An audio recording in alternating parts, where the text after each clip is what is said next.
Intento grabar o trabajar o narrar las cosas que conozco. Mis personajes son gente que se la están buscando, que no tienen nada seguro. La juventud está en la rebeldía, y México finalmente es un país de jóvenes.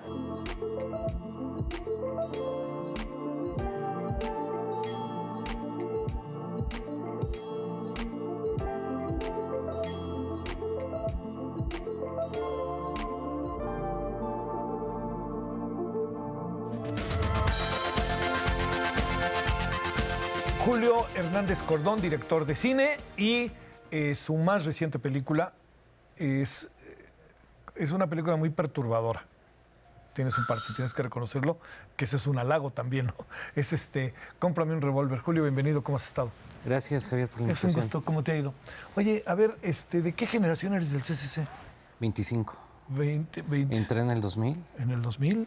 Fui compañero de María Seco, que es la fotógrafa habitual de mis películas. Sí. Gustavo Gamú, Jorge Michel, Fernando Repilleta, José Ramón Chávez. ¿Habías Pablo pensado Tanés. desde muy chico dedicarte al cine? Porque esa parte, estudiaste hasta en Guatemala, ¿no? No, yo crecí en Texcoco. Mi papá es chapinguero. Ajá. Y me tocó crecer alrededor de la Universidad de Chapingo. Ah, pero yo tenía la idea de que te habías ido a Guatemala a estudiar algo, ¿o no? En Guatemala estudié comunicación educativa Sí. en la universidad y posteriormente regresé a México a estudiar cine. ¿Y por qué te fuiste a Guatemala tú? Porque mi papá trabajaba en un organismo de la OEA y primero nos fuimos a Costa Rica, posteriormente a Guatemala. Y estando en Guatemala, bueno, desde que estuve en Costa Rica ya sabía que quería estudiar cine, tenía 17, 18 años. Sí. Y lo clásico, que te obligan a estudiar una carrera previa y bueno, entonces me formó Guatemala en varias cosas. Sí, cómo no, cómo no. Oye, además de alguna manera traes orígenes de allá, ¿no? En Sí, tu sí, vida, claro. que eso cuenta, ¿no?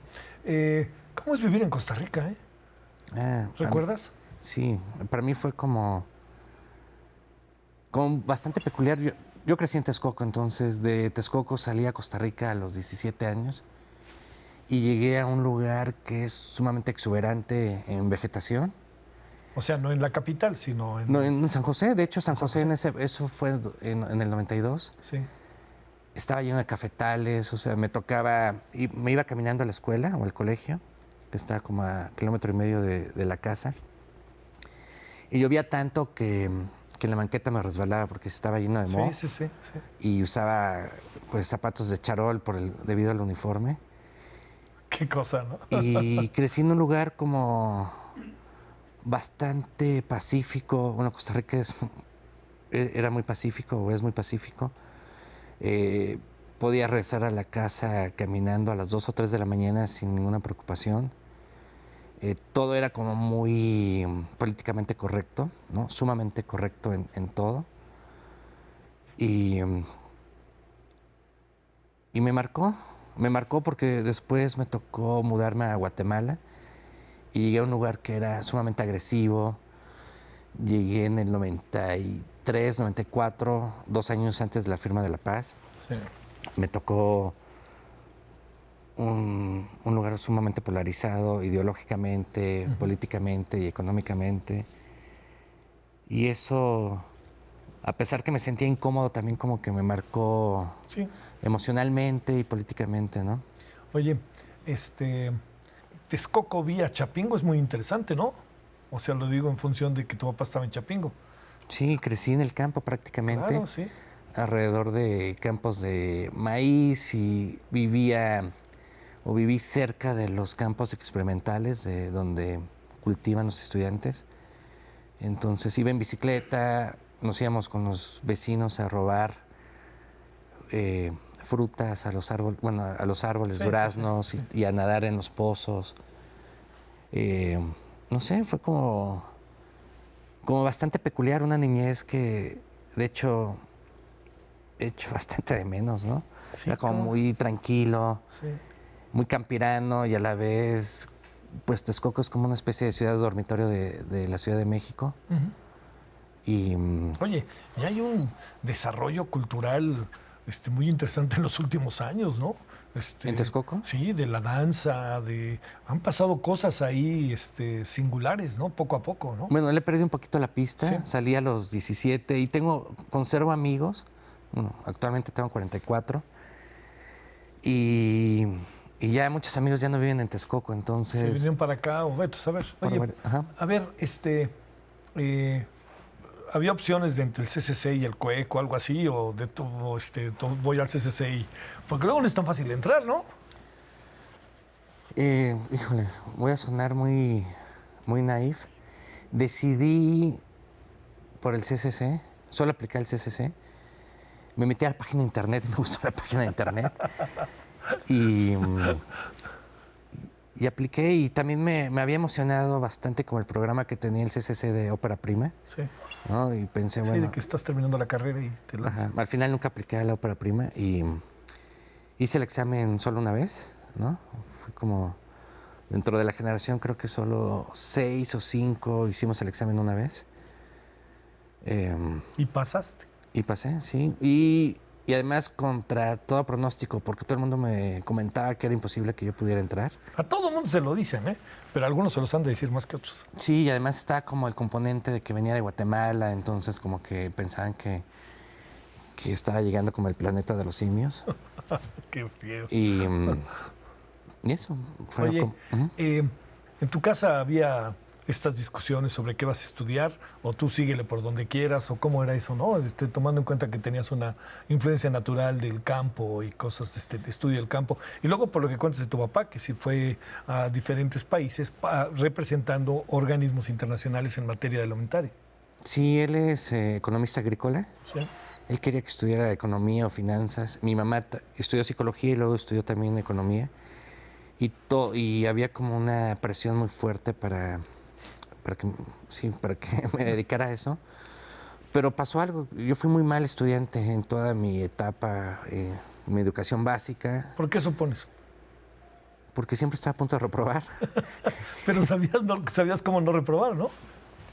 Sí, pero venía de una familia muy académica en la que pues mi padre estudió, siempre fue becado, ¿no? Sí, pues buenas Entonces había como mucha presión por parte, y no solo mi padre, sino también mi abuelo, el padre de mi padre y mi madre, todos eran como muy académicos y entonces... ¿Y qué acaba pasando contigo cuando te vieron de repente como un cineasta? Déjame utilizar una palabra, a lo mejor para definir un poco lo que es tu cine. Es un cine comprometido, ¿no? Es un cine, no te voy a decir de causas, pero que está en áreas que son difíciles, ¿no? Que no son nada sencillas, ¿no? Pues bueno, se sienten orgullosos. Ah, qué bueno. No comprenden del todo lo que hago. No comprenden por qué no hago cine como más accesible, ¿no?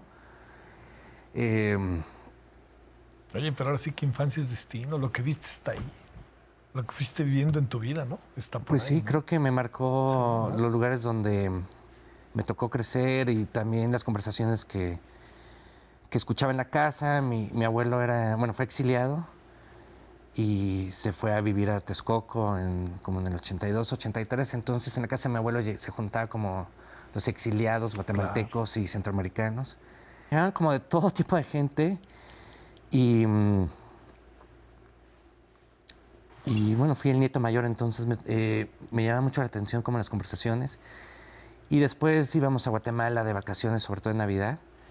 Y eran viajes en auto, atravesar todo, pues... Todo México. Todo México y cruzar la frontera con Guatemala, que era sumamente peligroso. Siempre había como puentes dinamitados, había el conflicto de que mi papá se llamaba igual que mi abuelo y que lo fueran a confundir con él. Entonces, momentos como de mucha tensión llegar a Guatemala. Bueno, los 90 fueron difíciles, muy difíciles. Al principio de los 90, Sí. ahí esa frontera fue Sobre todo, dificilísima. a mí me tocó como los 80s. De hecho, una vez me mandaron de vacaciones a Guatemala y me tocó el golpe de Estado a Ríos Montt. ¿no? A Efraín Ríos Montt. Ajá, en el 82.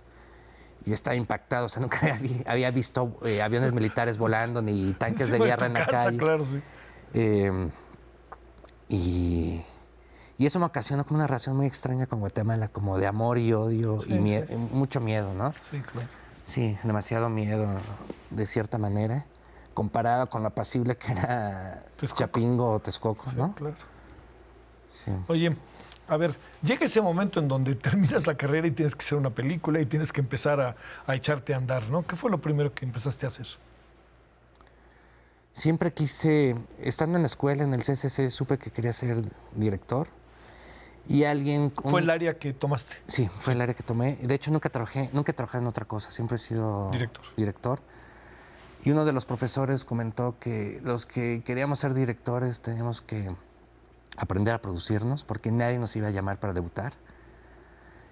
Y lo que sucedió también en la escuela es que todas las historias que estaba pensando o escribiendo las había ubicado geográficamente en Guatemala. Entonces, en un momento en el CCC dije, es que todo lo que estoy aprendiendo no lo puedo utilizar en Guatemala porque no hay infraestructura, Sí, porque claro. no hay nada, porque no hay fondos. Pero por dicha, llevé esta clase de historia del cine y descubrí el neorrealismo italiano y todos los directores iraníes. Y dije, bueno, puedo hacer cine en Guatemala en exteriores, ¿no? Con no actores, con historias sencillas, fáciles de producir. Y, y me regresé a Guatemala, primero porque quería estar fui padre muy joven, entonces quería estar cerca de mi hija. Y estando allá empecé como a pensar en historias que podía contar.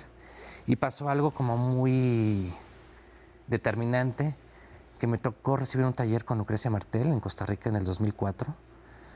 Y ella leyó mi historia y me dijo, Julio, esto es una basura.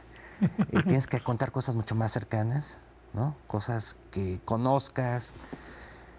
Y empecé a escribir Gasolina, que fue esta Sí. película, mi ópera prima, y es sobre chicos de los suburbios de la ciudad de Guatemala. Ujú. Oye, y cuando regresas a México, viene lo de acá, hacer cosas de acá, que Así las es. traes además seguramente muy frescas, ¿no? Sí, siempre supe que mi filmografía se iba a dividir en dos, la parte guatemalteca y la parte Sí. mexicana.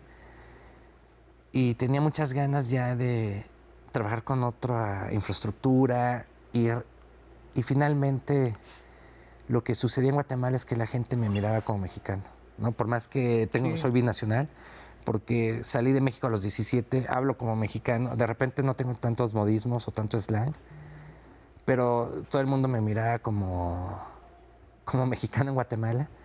Y llegué a México muy nervioso, con mucho temor de incorporarme como a la industria. Ajá. Primero porque vengo a un país con una tradición enorme, ¿no? Con una industria, bueno, realmente con una industria, y a competir con gente que tiene más callo, o tenía más callo, o yo sentía que tenía más callo. Pero vine con una historia que creo que es bastante peculiar, que era Te prometo anarquía. Sí. Y pasó algo como muy chistoso. En el primer día de rodaje, o sea, llegué en mayo del 2013 o abril del 2013, Te prometo anarquía la rodé en octubre del 2014, o sea, Casi un año después. fue como Sí. muy inmediato. Gané el fondo de Foprocine, que es bastante complicado y Sí, sí, sí, muy peleado. muy peleado, y eso me dio como cierta certeza de que... Sí, tranquilidad, ¿no? Ajá. Sí, claro. Pero en el rodaje de Te prometo anarquía, el primer día de llamado que grabamos, el base camp fue por la Plaza México, Sí. en un parque. Iba en el ¿Parque auto. hundido? Por cerca del Parque Hundido, sí, por donde está el estadio, o estaba el estadio del Cruz Azul. Sí.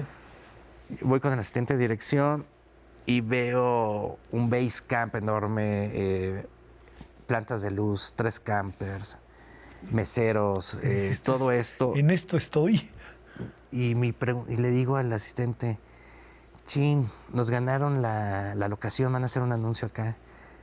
Y él se empieza a reír y me dice, Julio, es tu crew. Oye, qué fuerte, ¿no? Porque venía de Guatemala de hacer películas Sí, en 2 sí, sí. semanas con 10 personas. Y de repente llego a una locación donde hay 60 personas, campers. Me encerré en el camper y no salí, estaba como sumamente temeroso. Sí, claro. Porque estaba acostumbrado a cosas más íntimas, entonces pensar de que iba a haber más gente viéndome cómo trabajo, cuestionarme. Pero bueno, poco a poco creo que fui ganando confianza, ¿Quién ¿no? salió en esa película? Son actores. Ujú, Está Diego Calva, Pelucas Martínez, que son dos chicos que patinan. ujú. Sale también un hip hopero que se llama Milkman, que ya ahorita está en los Estados Unidos. Sí. Eh, Oye, y de repente tener que acostumbrarte a la industria, ¿no? pues sí, pero me considero un poquito como Sí. outsider, o sea, Sí. estoy, pero Sí, sí, sí, te entiendo. O sea, porque al final eso también te hace, digamos, en términos, un integrado, ¿no? Y como que uno trata de estar por fuera, ¿no? pues sí, trabajo con actores normalmente, son películas que tienen que ver, que no están diseñadas en la taquilla, sino más bien en mi preocupación de contar historias acerca del lugar donde vivo, Ujú. ¿no? Exorcizar como los temores o miedos que tengo de estos, de Oye, ¿y estos espacios. cómo te va con eso? Siendo, Julio, que esto es pues es una industria también muy exigente, ¿no? Que córrele a que este fin de semana estén tantas salas, que ya sabes, todo este tipo de cosas. ¿Cómo poderte ubicar, entendiendo que también hay, pues por decirlo de alguna manera, no sé si lo estoy diciendo bien, pero algo así como reglas del juego, ¿no? O algo parecido. ¿Cómo me ubico en el cine mexicano? ¿O Sí, cómo? sí, sí, sí. En todo eso, sabiendo que tu cine no es ese cine comercial convencional, por decirlo de alguna manera. No sé, me gustaría pensar que soy una persona que está aportando como a la filmografía nacional. ¿Sí? Eh, y hay una película que admiro mucho y me fascina que se llama Los Olvidados de Luis Buñuel. Sí, claro. Y cuando salió Los Olvidados, es una película que se odió en México, que fue incomprendida, que Jorge Negrete se molestó, que creo que duró una semana en taquilla. Pero mi plan o mi idea es como hacer películas como que se puedan convertir de culto y que no piensen tanto en el presente, sino que sean películas que puedan dialogar con la gente y con el país en el Sí. futuro, ¿no? Que se vuelvan como objetos. Oye, pero fíjate lo que es Los Olvidados, ¿no? Sí, O yo sea, sé que de repente es mucha pretensión. No, pero lo que me quiero referir es el concepto de Los Olvidados en su momento era una cosa, ¿no? Que cómo puso así al país, ¿te acuerdas lo que decían mucha Sí, gente, sí, sí. ¿no? Entonces, bajo como esa idea, Sí, sí, sí, entiendo la idea. Sí. me muevo y esa es como mi motivación, porque además pasa algo con la taquilla. La taquilla siempre se rompe constantemente. Siempre va a llegar una película que va a ser más taquillera que la otra y se olvida. Sí. Y yo lo que pretendo, lo que quiero es que sean películas que permanezcan, ¿no? Sí, que estén. Que sirven, que puedan servir, que tengan alguna utilidad. ¿Tratas de ir al cine o no, Julio? Sí, voy al cine. Muchísimo, lo más que puedes. Sí, suelo ir a la Cineteca y bueno, y en los festivales suelo como ponerme al día Sí, claro. en películas que... ¿Qué películas que hayas visto últimamente te han gustado? Así que te hayan llamado la atención, tomando en cuenta este cine que a ti te gusta. ¿Te Uy. gustó Roma? Roma, me gustaron algunas cosas, me molestó, híjole, un poquito como el discurso político que pueda tener Roma, pero creo que es un director que sabe hacer bien las cosas, es una película que está bien hecha, que ya tiene como una comunión interesante con el público, ¿no? A nivel internacional, y la respeto. Oye, y estos cineastas que están en México, mexicanos que ahora están en Estados Unidos haciendo las cosas que hacen, es un cine, el de González Iñárritu tiene algunos momentos extraordinarios, en mi opinión, al igual que el del Toro, ¿no? Sí, me identifico más con el cine de González Iñárritu. De repente lo siento un poquito moralista, siempre castiga a los personajes al final de las películas. Pero creo que es alguien que le apuesta a la forma, que Sí. tiene una estética bastante particular, que es un cine que no es tanto referencial a otras películas, ¿no? Siento que es como un Es muy autor, un autor del cine contemporáneo. Sí, sí, sí, a mí te confieso que me gusta mucho. ¿De dónde salió esto de los niños ahí en Sonora? ¿Qué pasó ahí? Tomando en cuenta que digamos, hay actividades en la vida, el deporte es una de ellas. que se vuelve en el eje y el centro, ¿no?, de las sociedades. Sonora es el béisbol, en el país el fútbol, en Guatemala pues también es el fútbol, como lo sabes, ¿no? Sí, sí, en Guatemala se juega bastante fútbol, no son muy buenos. Y en México también se juega mucho fútbol y no sé si también si son muy buenos o no. Eh, la película surge de que yo juego béisbol, me gusta el béisbol y tenía ganas de hacer una película en un diamante, que me parece como un A ver, lugar. pero espérate, ¿de dónde te cayó el béisbol? ¿Ahí de Texcoco o qué? En Texcoco pasó algo como de niño, iba a venir mi abuela materna, que vivía en Guatemala, y me preguntó qué quería que me regalaran. Y yo no sé por qué dije que quería un uniforme de béisbol y un guante y un bat. Tenía como 8 o 9 años. Y me trajo desde Guatemala un bat, guantes, el traje de catcher, todo. Te sabe haber sido mal. Y me preguntó que si jugaba y dije no. Y me dijo, pero entonces, ¿por qué me lo pides? Y dije, no sé. Pero pasó algo muy peculiar, que cuando todos los vecinos vieron que yo tenía guantes, todos pidieron a sus papás guantes y bats. Claro.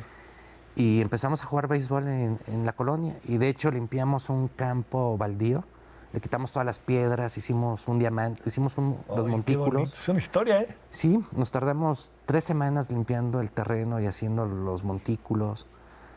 Y nos pasábamos jugando béisbol en la colonia. ¿Sí? ¿Qué pasó con la película de béisbol ahí en Sonora? Que estaba esto del béisbol, pero sobre todo en un inicio yo quise hacer como una adaptación de Huckleberry Finn de Mark Twain, que es una novela que me gustaba mucho de niño. Y lo quise adaptar a México en el presente. Y durante ese proceso me di cuenta que era una mala idea, que ya había demasiadas adaptaciones y que no estaban contando realmente lo que yo quería. Entonces rescaté algunas cosas como de la atmósfera de la novela y dije, bueno, si voy a usar estas influencias que tenía de niño, pues voy a meter más. Y pensé en Mad Max, pensé en Los niños perdidos de Peter Pan, El Señor de las Moscas, y hice como esta especie de licuado de cosas que me gustaban de niño. Y también me gusta como el cine noir o el cine criminal. Y dije, bueno, voy a hablar sobre el narco en México, pero de otra manera, a través de la visión de los niños. Y así surgió la historia. Oye, ¿qué reacciones provocó la película? Tomando en cuenta también la zona, que paradójicamente le puede gustar a mucha gente, ¿no? E incluso a gente que esté en el mundo del narcotráfico, por decirlo de alguna manera, o la delincuencia organizada, pero también a los chavitos, ¿no? ¿Qué pasó con la película? Mira, más que del narco, es una película sobre la paternidad, sí, la fragilidad y la resistencia, la gente que resiste, que no baja los brazos. Y cuando he compartido la película, hay algo que me sorprende, es que la gente que más se acerca a hablar conmigo son hombres de mi edad o mayores, que llegan bastantes conmocionados y me dicen, Julio, lloré en la película o estuve a punto de llorar, me tuviste en el vilo toda la película. Y les pregunto, ¿eres papá? O sea, yo sé que son papás. Y dicen, sí, soy papá y tengo una hija. Sí. Entonces, eso me parece como una reacción importante porque finalmente la película está abordando temas como la desaparición de las mujeres y creo que muchas cosas que le están pasando a las mujeres tienen que ver de nuestro lado, ¿no? Con el género masculino, y que la gente pueda problematizar y identificar y comprender que las cosas tendrían que estar mejor para ellas. Sí. Me parece como, no sé, me siento como misión cumplida. Sí, ¿no? sí. Cómprame un revólver, ¿qué es? Es rudísima, Cómprame un revólver. ¿Qué es el título? O... No, en general, es rudísima, ¿no? No, es una película que conmueve bastante. Exacto. Es sobre personajes frágiles, ¿no? De gente que está resistiendo una violencia sin sentido y plantea un México en el futuro, pero un México en el que ya no hay leyes, hay impunidad, hay anarquía, que es tampoco es como muy lejano a este presente, y cómo la gente se las ingenia para sumar minutos o días De vida. de existencia. Sí. Y sobre todo suma esto sin ningún arma, o sea, con puro ingenio, con pura creatividad. Y también es una película sobre dos personas, dos familiares que se protegen mutuamente. Y es una película que creo que es sobre la paternidad. ¿Esa dónde la filmaste? En Hermosillo. En Hermosillo. Y en Bayaquín. En Bayaquín. Ajá. Oye, a ver, tomando en cuenta que el cine es muchos cines, ¿no? ¿Qué tendría que hacer el Estado ante el cine? ¿Debiera hacer algo? ¿No debiera hacer algo? ¿Qué tendría que hacer? Cuando de repente vemos ejemplos que sé que los conoces, por ejemplo, no sé, el francés me gusta mucho, como el italiano, ¿no? ¿Cuál es la dinámica que tienen para producir? El argentino que ahora está haciendo cosas buenas. ¿Qué tendríamos que hacer acá? Es como muy extraño porque el cine mexicano se produce con dinero estatal, Sí. con dinero de los impuestos, que es de todos. Pero no se cuida esa inversión. ¿Por qué digo que no se cuida? Porque se le da poca cuota de pantalla, pero sobre todo creo que lo que debería hacer el Estado es legislar y que se cumplan las leyes, ¿no? Que se cumpla la ley sobre una inversión que ellos están haciendo en la cultura, ¿no? Porque finalmente la cultura crea identidad, crea comunión, crea demasiadas cosas en un país que está pegado a Estados Unidos, que necesitamos tener nuestra propia identidad. Y bueno, como comento, este cine se produce con los impuestos y las películas tendrían que ser de todos. Después de las corridas comerciales, estas películas deben estar en las prepas, en las universidades, en las primarias, en las bibliotecas, en las municipalidades, en todos lados, porque son financiadas con el dinero de todos, ¿no? Nos pertenecen a todos. Y eso, pues, es una labor del Estado que tiene que velar por el dinero de todos, ¿no? Sí. No sería mala idea hacer los viernes de cine en las escuelas, ¿no? No, sí, en los parques municipales. O sea, creo que no solo fomenta comunidad, sino también fomenta identidad y fomentaría diálogo, ¿no? O sea, que la gente después de ver las películas hablaría sobre ciertos temas.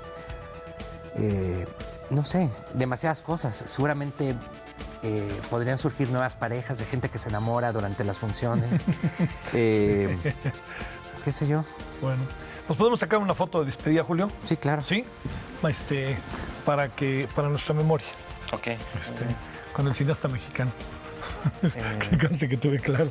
Y aquí sale. Muchas gracias de nuevo. Gracias que viniste. Muchas gracias a usted. Pásela bien. Adiós. Qué alto, Gracias. Javier. Gracias.